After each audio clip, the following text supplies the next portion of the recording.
This was the cruelest and most shameful mission I had ever executed in my life. What the military department had assigned us wasn't a glorious campaign, but an ordinary tax collection mission. Even the commissar from Songsi Academy had been dispatched to the scene for this mission. No one could have imagined that this boring errand would become the heaviest nightmare of my life. The very second our flight formation entered the airspace above planet Demidon, a barrage of fierce artillery fire suddenly assaulted us. It was an orc attack. This place had long since become a battlefield. Fortunately, the local naval aviation immediately dispatched 3 Thunder fighters to escort us. Just as we were celebrating their timely support, our aircraft came under enemy attack. A pilot seized the moment of the enemy's mistake and successfully shot down the orc fighter, but as he maneuvered to turn, he was still hit by the orcs. Fortunately, the bullets only knocked off the starboard ammunition bay. The pilot quickly adjusted his position and targeted the enemy ahead once more. However, the previous attack had also caused the port ammunition bay to malfunction. Luckily, our transport ship had successfully reached its destination during this brief time, but the orcs pursued us relentlessly, chasing us directly to the airspace above the base. The reason they were so brazen was that the ground defense systems had long since run out of ammunition. Still in the cabin, I hadn't yet figured out what had happened when I heard 2 tremendous crashes. The pilots had used their own bodies to ram and destroy the last 2 orc fighters, so when I walked out to the aircraft with a clueless expression, facing the enthusiastic greetings of the local officers, I not only failed to immediately marvel at the pilots' loyalty, but instead complained about why they hadn't activated those anti-aircraft guns at the first opportunity. The officers' response caught me completely off guard. It turned out they had run out of ammunition by the 3rd week of the orc invasion. The few small weapons remaining could barely fend off the aliens' low-altitude bombing run. The arrival of the supply team had rekindled his determination to retake this planet. He didn't know was that our arrival wasn't to bring hope, but to plunge them into deeper despair. When he opened the cargo hold with hopeful anticipation, the empty bay left him thoroughly confused. Though I felt somewhat guilty, duty-bound as I was, I still pulled out the tax collection list. Faced with such cruel deprivation, the officer instantly broke down. It was then that I finally understood why the military department had sent Commissar Brock along with us. This is how we win.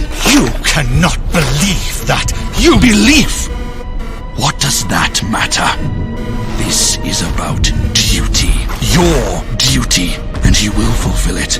Unless at the end of this life you would meet the Emperor, a traitor. With just a few words, the officer, who had been fiercely resistant moments ago, immediately compromised. He knew he had no choice at all. Obeying orders and surrendering the ammunition was his only option. Soon, the base's remaining ammunition was brought to the site. Just as the soldiers were silently moving, the ammunition Brock made his choice. He pulled out his bolt pistol, removed his only magazine, and tossed it into my arms. I was utterly bewildered, but he calmly stated that although he couldn't defy the Empire's orders, he could choose to stay and fight to the death alongside the people of this planet. I tried to provoke him by calling him a traitor, but unexpectedly he smiled and said, Trying to shame me into leaving.